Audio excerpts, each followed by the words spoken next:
I remember the day Adana's life took a turn for the worse. She was a single mother struggling to make ends meet in the bustling city of Uzu. A small tailoring job barely covered rent, school fees for her 6-year-old son Emma, and food. Each month, she had to borrow money from friends, and each month, she struggled to pay them back.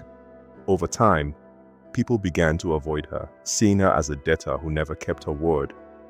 It was a few days before Emma's final exams, when Adana found herself in another financial crisis. The school principal had made it clear, no fees, no exams. She had exhausted all options. No one was willing to lend her money. That night, scrolling through her phone in despair, she saw an advert for an instant loan app. Get up to 70,000 naira in minutes, no collateral required.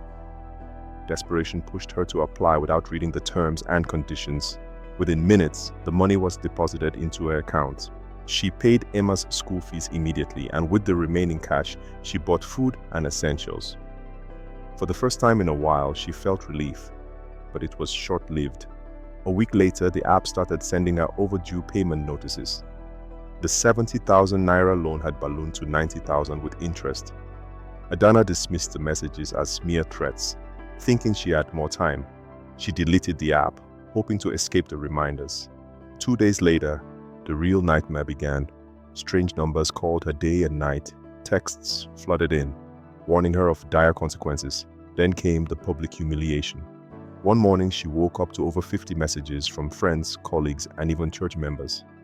A fake nude image of her had been circulated with a caption branding her a shameless debtor who resorted to sending explicit photos to men for money. Adana was shattered. She had never taken a nude picture in her life, but the image was so expertly edited that even those close to her believed it.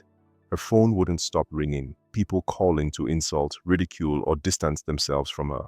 At work, colleagues whispered behind her back. The worst moment came when her boss called her into his office. "I can't have this kind of scandal in my company," he said, looking at her with disgust. "Clients are complaining. You're fired." Tears stung her eyes. She wanted to explain, to beg, but she knew it was useless. She packed her things and left, humiliated and broken. When she reached home, her landlord was waiting. He had seen the messages too. "I don't house prostitutes," he spat. "You have until Friday to pay or leave." That night, Adana sat in the darkness of her room, staring at her phone. Her savings were down to 5,000 naira. She thought of running away. She thought of ending it all, but then she looked at her son sleeping peacefully. She couldn't give up. With shaking hands, she reinstalled the loan app and called customer service. A man answered. His voice was cold and amused. "Pay your debt now, or we'll make your life even worse." Adana pleaded, but the line went dead. The threats escalated. Her phone was hacked, contacts wiped, social media accounts deleted. The following morning, she reported the case to the police, but they merely shrugged. "You took the loan, madam," an officer said dismissively. "Pay them back and be free." Defeated, she left the station. That was when she thought of Tenny, her closest friend. Surely Tenny would help. But when Adana arrived at her house and begged for a loan, Tenny shook her head. "I can't be associated with this scandal," she said. "People are talking." Adana walked home like a ghost. The whispers, the judgmental stares, the way people pulled their children away when they saw her, it was as if she had been declared a leper.